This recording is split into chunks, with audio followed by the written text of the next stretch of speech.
If you enjoy our content and think this is important material, the best compliment you can pay is by sharing this with your friends and family. This helps us out a lot. Also, if you enjoyed today's program, please like, comment, share, and subscribe to this podcast. We would love to hear from you.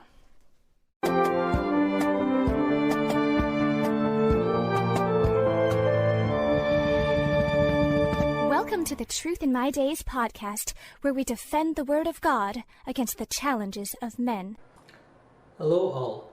Today, Sonia is interviewing John about the apparent contradiction in the Bible regarding the year of Jesus' birth.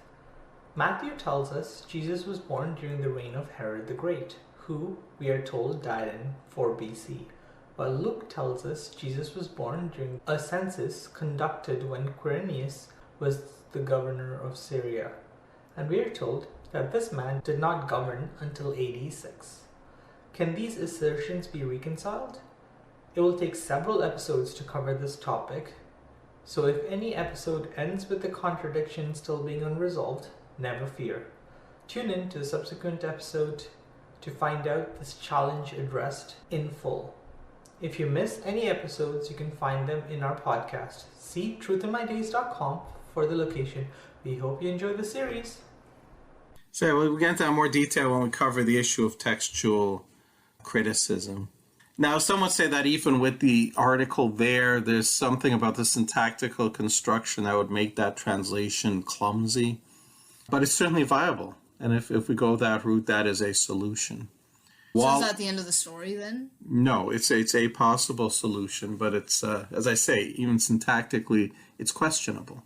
And certainly you're not going to convince skeptical scholars who all believe that the article is not there in that verse.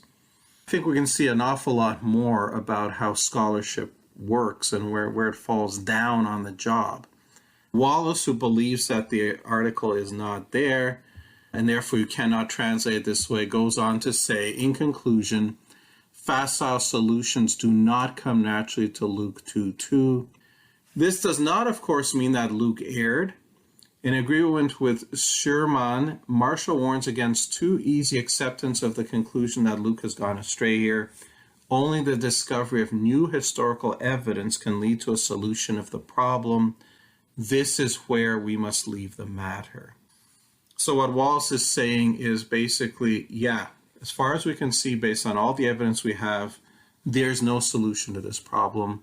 But hey, we shouldn't accept the idea that this is a problem because, hey, maybe someday we might discover some new historical evidence to solve the problem. But hasn't that happened for other historical matters in the Bible, like skeptics claiming that this particular people didn't exist and you couldn't answer them at the time, but later on archaeological evidence reveals that there was, in fact, such a people? Yeah, the difference there is that was always an argument from silence. When the Bible talked about, say, the Hittites, and they said that Hittites didn't exist, it wasn't because they had any positive evidence against the existence of Hittites. It's simply because they hadn't found evidence yet. Here, the evidence we've found is what supposedly causes the problem. It's not simply people saying, well, we don't have evidence, therefore Luke made a mistake. They're saying, we have the evidence, and the evidence shows that Luke made a mistake. And what Wallace is saying, well, yeah, he's agreeing, basically, the evidence we have does agree that he made a mistake, but maybe someday we'll find some more historical evidence that will turn the situation around. Does that sound like it's going to give confidence to Christians or anybody in the reliability of the New Testament? No. I wouldn't think so either. So let's see if we can do better. Okay? And again, remembering that certainly translating as before Quirinius was governor of Syria is an option. But let's see what else we can do. Former United States President Ronald Reagan, in dealing with the Soviets, this famous dictum where he said, trust but verify. Trust but verify. I would say that when it comes to New Testament scholarship or biblical scholarship in general, we should have a little different dictum, and that is never trust, always verify. Always go to see what is the evidence on which the claim is based. And it doesn't matter if you're talking about liberal or evangelical scholarship. Liberal scholarship, we've looked at this a bit before, but it started out with the assumption that supernatural is impossible, and the scholarship was basically to try to debunk Christianity and explain Jesus away as just an ordinary person. And too many of the claims they made, the presuppositions, paradigm assumptions, evangelicals do buy into. So you can never trust, always verify. How do you do that? Well, you need to engage in critical thinking. There are 3 key questions you always have to ask. Anytime you're a person make an assertion, it's a bald assertion, he said something is this way, he hasn't given you evidence, you always have to ask, how do you know? What is your evidence? What are you leaving out? And you have to remember to ask these questions. So let's ask these questions as we look at the charges again. The charge: it is impossible to reconcile Matthew's claim that Jesus was born before the death of Herod with Luke's claim that Jesus was born while Quirinius was governing Syria, since Herod died in 4 BC and Quirinius did not become governor of Syria until AD 6. So in regard to these charges, what are our scholars not asking that they should be asking? Well, how do they know Herod died in 4 BC and Quirinius became governor in 86? Exactly. How do we know Herod died in 4 BC? How do we know Quirinius did not become governor of Syria until AD 6? They just accept the claims. Nobody seems to bother to double check them to see if these are actually true, because if those dates are not correct, the whole situation can change. So we have to ask, how do you know Herod died in 4 BC? What is your evidence? How do you know that Quirinius became governor of Syria in AD 6? What is your evidence? Well, the statements are made generally with such confidence that no one thinks to ask. Well, we're going to ask. We're going to look into this. So the first thing we have to do is, how do we know that Herod died in 4 BC? What is that claim based on? Well, it's based mainly on the writings of Josephus. And Josephus was that Jewish historian who lived in the 1st century from about the year 37 to the year 100. He joined with the Jewish rebels in 66 in that rebellion against Rome that ended up with the destruction of the temple. But he managed to ingratiate himself with the Roman emperor and lived out the rest of his days in Rome, writing massive volumes of histories. And they're pretty much the best sources we have for the 1st century history, particularly of anything having to do with Israel. They are the best sources. Now, Josephus, in his book Antiquities of the Jews, section 14.14.5, tells us this.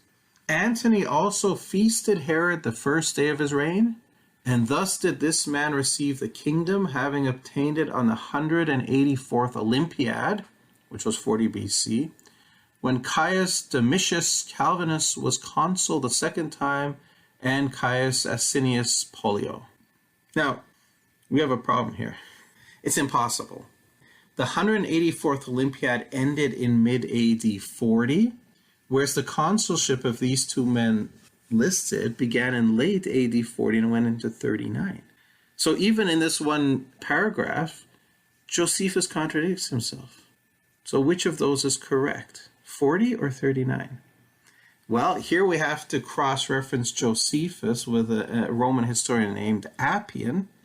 Appian writes of civil war, including the appointment of Herod, but he doesn't give us a date for the appointment of Herod. But we can cross-reference some of the events here with writings of yet another Roman historian, Dio Cassius, who describes the same events without mentioning Herod. So you compare these different sources, you do get the date. This happened in the year 39 BC, not AD, BC. Happened in 39 BC. Okay, so it wasn't 40 and it wasn't on the 184th Olympiad. So furthermore, Josephus is clear that it was a midwinter trip and that his friend Antony was there, Antonius.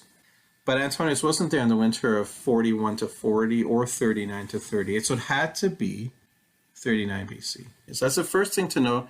We can fix the start of Herod's reign to 39 BC.